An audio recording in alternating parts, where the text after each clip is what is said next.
Olá, seja muito bem-vindo. Eu sou o Leandro Zago e você está na Golden Cast. Novamente aí na terça-feira técnica. Então, hoje nós vamos passar aí o panorama do que aconteceu da semana passada para essa semana, falando tecnicamente aí o que aconteceu com os gráficos, com os ativos e dando aí uma visão mais técnica, mais apurada aí dos mercados. Certo? Então, se você gosta desse tipo de conteúdo, se você gosta de mercados financeiros, se você gosta de criptomoedas, se você gosta de ficar antenado dentro desse mundo, clica aí no joinha, se inscreve nesse canal e comente que eu vou estar respondendo aí os seus comentários, beleza? Então, vamos entrar para o conteúdo. Então, da semana passada para essa semana, a gente não tem muita novidade dentro dos mercados criptos, né? Então a gente vai falar um pouco da Bitcoin, que é o rei aí das criptomoedas, certo? Então ela tem andado de lado desde o meio do ano passado. Então a gente está num crab market, um mercado de Siria, onde os mercados só andam de lado, né? E mais precisamente nós estamos abaixo das duas médias, né? As médias móveis suavizadas de 250, e nós estamos acumulando dentro da posição aqui de perto dos 30 mil dólares, que são os últimos fundos aí que aconteceram no último bull run, né? Então, perto do começo aí do ano de 2021, a gente teve um mercado dos touros, que levou a gente até os 60 mil dólares, e nós formamos aqui, então, um suporte bem robusto, né? Mas nós estamos perigando perder esse suporte. Por quê? Porque isso aqui é uma formação de bandeira de baixa, né? Então, isso é uma bandeira de baixa, tecnicamente falando, né? Mas nós temos as médias móveis puxando o nosso ativo aí para cima, e nós temos aqui uma divergência de RSI em dias, tá? Então essa divergência de RSI em dias já está indicando aqui que nós vamos ter que ter pelo menos aí um reteste perto dos 33 mil dólares, se a gente for continuar caindo com os mercados cripto. E aí a gente está falando aí para no começo do mês que vem aí ter pelo menos aí um ralizinho para a gente chegar até esses 33 mil dólares. Eu estou apostando, pessoalmente, que a gente vai chegar até os 36 antes de cair, né? Então 36 mil dólares a gente encontra as médias, e aí a gente realmente deságua esse clímax de baixa, talvez, não tenho certeza. Por quê? Porque a gente está num crab market, né? Os mercados de lateralizações são os mercados mais perigosos, certo? A dominância da Bitcoin dentro do mercado aí total. Então esse gráfico é um gráfico da dominância do Bitcoin em relação a todas as outras moedas, né? Então a gente está em 45%. Então todo o capital de todas as criptomoedas, 45% representa apenas a da Bitcoin, e nós estamos aí dentro de um RSI de compra, né, de sobrecompra, apontando para baixo, mas dentro de um movimento de alta, e a gente está dentro desse funil ou desse triângulo aqui descendente, né? Então, se isso aqui romper e começar a dar indicações de alta dentro desse suporte aqui que pode ter sido formado, né? E aqui talvez um golden cross entre as médias de 50 e as médias de 200, que provavelmente aconteceria no mês que vem aí. Se isso acontecer, talvez a gente vai ter a Bitcoin disparando em relação a todas as outras moedas, certo? Aí nós temos dentro das criptomoedas, por exemplo, eu vou falar aqui da Polkadot, né, que é uma moeda descentralizada também, com um protocolo de DAOs, né, que são Decentralized Autonomous Organization. E se você for ver ela dentro do topo histórico, aí a gente chegou a bater 87% negativo, né? E transformamos então esse primeiro topo aí da história dela em suporte, né? Mas estamos em 87% negativo dentro dela. Isso aqui é bem preocupante, né? É bem difícil você ver 90% de queda nos mercados de cripto, mas acontecem. O que isso tem que te dar uma indicação é que ou nós estamos muito perto do fundo, ou nós vamos ficar enrolando dentro desses patamares aqui durante muito tempo. Indicações de alta aqui ainda não temos. Por quê? Porque a gente não rompeu média, não rompeu resistência, né? A única coisa que a gente tem para dar suporte a uma teoria de alta é um volume, né? Então a gente tem um volume aparecendo aqui, que são os compradores aparecendo nessa região para segurar o preço, e o RSI dando uma indicação de que está voltando para uma zona mais neutra, né? A COTI, que é uma das moedas que eu falo bastante aqui dentro da escola, que, né, eu advogo que ela vai ser uma dos unicórnios aí para o próximo bull run, né? Então a gente vem aqui dentro de um canal de alta, onde foi rompido, né, dentro desse processo de baixa, e aí a gente também está perto de 80 e poucos por cento para baixo, 85% para baixo dentro do último topo, notando que esses dois topos tecnicamente eles estão nos mesmos níveis, né? Então a gente está andando de lado aí há 420 dias. 420 dias, coisas que não são muito comuns de acontecerem, né? A gente está no mercado da Bitcoin aí, falando, a gente está aí exatamente há quase 500 dias dentro desse mercado de lateralização, né? Sendo que se você for pegar aqui, por exemplo, o ciclo do bear market de 2017, né? Que foi o mercado de baixa, a gente está falando aí que a gente tecnicamente acabou, né, o ciclo de baixa dentro desse dia aqui, que foi o 29 de março de 2019. A gente ficou em 470 dias num bear market. Então esse processo aqui, ó, demorou 470 dias, que foi o mercado de baixa da Bitcoin. Daqui para frente a gente já não pode mais caracterizar como se fosse um bear market, né? Por quê? Porque aqui a gente já tem um rally de alívio, aqui a gente já tem uma estrutura de lateralização, né? Então a gente já está dentro de outro processo aqui. Então é difícil você ficar 500 dias dentro das criptomoedas, dentro de um processo de baixa, certo? E se você for olhar, por exemplo, a Tron, que é a moeda que está mais apresentando força de todas elas, de todas as moedas, essa moeda é que está apresentando maior força dentro do mercado aí de baixa, né? Então, se você for pegar aqui do topo histórico dela pro fundo, do fundo que aconteceu, a gente está falando de 70%, né? E hoje a gente está exatamente a 50% de queda. Muito menor do que todas as outras. Por exemplo, se você for olhar a Shiba, oh meu Deus do céu, ó a Shiba que as pessoas compraram, olha isso, cara, como é insano. Se você for pegar esse gráfico aqui, de cima para baixo, a gente está em 86%, 89%. Se você for pegar, por exemplo, a Matic, né, a gente está aí do topo histórico, a gente já está 80 e poucos, a gente chegou a quase 80%, né? Olhar link, achar em link também, do topo histórico aqui para onde que a gente chegou a fazer aqui quase 90%, se você for colocar onde que ela bateu 89%, 88%, nós estamos em 86% de queda.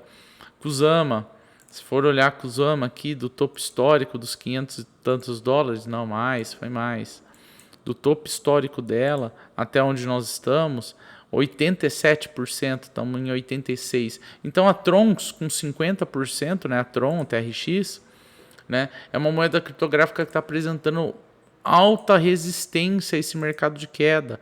Nós estamos hoje com 50% de queda apenas, perto de um mercado que todas elas estão em 80%. Né? Outra que é bem legal de ser vista foi a Kyber, né? A Kyber Networks, ela chegou a fazer os 80% e hoje também está em 60%. Então é uma segunda moeda que está bem forte aí dentro dos mercados, né? A FET aí, que é uma moeda criptográfica da Bosch, que a Bosch comprou, né? Que faz a automação industrial, ela chegou a cair 87% aí no auge, estamos em 85%. Então, ou a gente está muito perto do fundo, ou a gente vai ficar andando de lado dentro dessa região aqui durante muito tempo. Eu não acredito que a BTC, por exemplo, deixa eu voltar aqui para a gente. Então, eu não acredito que a BTC ela vá voltar para baixo do topo histórico. Por que eu não acredito? Porque à medida que ela comece a chegar perto do topo histórico, a ganância das pessoas que estão esperando com que isso aconteça, porque tem muitas pessoas que estão esperando que isso aconteça, a ganância delas vai ser tão extrema que elas não vão aguentar e vão acabar comprando esse preço e não vão deixar chegar, não vão te dar essa oportunidade de você comprar ela abaixo dos $20 mil, né? Então, voltando pro gráfico aqui, nós nunca passamos, eu vou voltar aqui para semanas, né? Então, vou vir para semanas aqui. Nós nunca passamos para baixo do topo histórico da Bitcoin. Então, o topo histórico da Bitcoin, aqui o primeiro topo histórico dela foi em 2013 em $1.000. No mercado de baixa, que foi esse mercado aqui, a gente não chegou a $1.000, a gente chegou a $3.000. E o topo histórico de 2017, que foi o segundo grande bull run, foi $20.000. E a gente ainda não passou dos $20.000, que seria mais ou menos aqui nessa região aqui, ó. Então, as pessoas estão esperando que a gente chegue dentro dessa região. Notar que aqui a gente tem um suporte histórico, né? Que é o Covid, né? Então é a queda do Covid e aqui o bear market de 2013. Mas dizer que nós vamos chegar aqui nos $19.000, $18.000 aqui no final de agosto, me parece muito dramático, apesar de possível, por causa das médias. Me parece muito dramático. É muito mais aceitável que talvez a gente ande dentro dessa região dos 25, 22 e nunca chegue dentro dos 17, 15. Tem pessoas falando de $15.000, né? E se você for sair, por exemplo, do mercado cripto e for para o mercado, por exemplo, Forex, a gente pode analisar aqui o mercado do real com ouro, ou real com dólar, me desculpe. E o gráfico do real com dólar está indicando tanto com o RSI quanto com o gráfico de preços, né, ação de preços, um ativo perdendo força, né? Então você vê claramente que o ativo perde força, né? Ele está num processo de baixa aqui de força compradora. E dentro do preço, né, que é o que realmente vai te dizer, você quebra esse suporte histórico aqui, que vem lá de 2011. Então você tem aí 10 anos aí de alta do mercado do dólar em relação ao real, e a gente quebra e faz um reteste clássico aqui, isso aqui é de livro. A gente retesta esse nível de suporte que foi rompido e está caindo, né? Então, a menos que a gente forme aqui um segundo fundo duplo e comece a andar aqui para cima dessa média de novo, a tendência é de queda do dólar, né? E até onde você esperaria que ele chegasse? Até os 4,16, 4,14, que é a média de 200 suavizada. Então, para o dólar, você está vendo que o ativo está perdendo força em relação ao real. E aí, se você vai dentro do dólar index, que eu falei na semana passada, que ele estava com muita cara de que ia cair, se você vai aqui agora em dias, né, botar em dias, esse aqui é candle semanal, né, então esse era o candle semanal de quando eu falei, e esse é o candle dessa semana que está acontecendo agora, né, mas é que não vale porque a gente só tem 2 dias, né, mas se você for ver, claramente isso aqui foi formado um topo, né, um topo do dólar índice, então o dólar está perdendo força, né. Ele vai perder força de infinito e vai sumir? Óbvio que não, nada é tão dramático assim, nem tanto o céu, nem tanto a terra. Mas a gente provavelmente vai retestar esse suporte aqui nos 97, 98, que é um suporte bem estabelecido dentro desse movimento que eu tinha falado na semana passada, que é muito mais sustentável, é um movimento mais saudável, foi a palavra que eu usei na semana passada. E esse movimento que a gente estava acontecendo aqui, ele é insustentável, né? Ele é óbvio, a angulação dela está muito alta. É óbvio que ele é insustentável. Então nós vamos ver aí o dólar perdendo força aí para essa semana. Beleza? O ouro que a gente tinha dúvida se o ouro iria descer ou ia pegar suporte aqui nessa média na semana passada. Olha como ela conseguiu pegar a média e voltou para essa região aqui de suporte, que é o suporte histórico dela também, ó. Essa região aqui, ó, é uma região de suporte histórico que a gente vem lá desde 2018, na verdade, desculpe. E a gente está voltando para ela. Então, talvez esses 2 pontos aqui não sejam um clímax de alta, talvez não seja. Talvez a gente esteja fazendo só uma acumulação, que é um processo de decisão aí do mercado para criar consenso dentro dos participantes, né? Então, rompendo essa média aqui de 200, né? Dentro desse processo que a gente está, num processo de baixa, isso aqui é um processo de baixa, né? Do ouro. dentro desse processo de baixa, rompendo essa região aqui, começando a nos dar indicações na região de sobrecompra acima dos 50 no RSI. Provavelmente a gente vai ver o ouro funcionando como uma reserva de valor, né? A fuga para os ativos que tem realmente valor e não o dólar, porque o dólar pode ser impresso, inflacionado, desvalorizado, né? E o ouro não tem essa facilidade. Então talvez o ouro aí vai ter um desempenho muito bom para esse ano e o ano que vem. Já está tendo, na verdade, né? E a prata, que é um mercado mais volátil, foi o que eu tinha dito, ele ainda está dentro desse canal de baixa aqui, né? Mesmo que a gente tenha feito aí dentro dessa recuperação, que é óbvio que iria acontecer, a gente tem aqui um death cross talvez acontecendo aqui dentro dessa região que é bem baixista, né? Então, por enquanto, nada de rompimento aí de canais de baixa dentro do mercado da prata, que poderia ser um primeiro indicador que a gente vai ter uma corrida aí para os ativos que mantêm valor, certo? Rompendo essa região aqui de resistência, que a gente está em R$ 25 dólares, a gente começa a pensar no mercado de alta. Né? E o dólar, e o Dow Jones e o S&P hoje abriu vermelho, ficou o dia inteiro vermelho e fechou positivo. Né? Então o candle de hoje aqui a gente chegou a testar as mínimas do fechamento da abertura da segunda-feira e hoje fechou um dia verde, assim como o S&P fechou ainda vermelho, né? Mas quase por pouco não fechando verde, né? Então essas sombras de compra aí diz que a gente tem um pouco de força aí compradora dentro do mercado, né? E indo agora pro mercado brasileiro, né?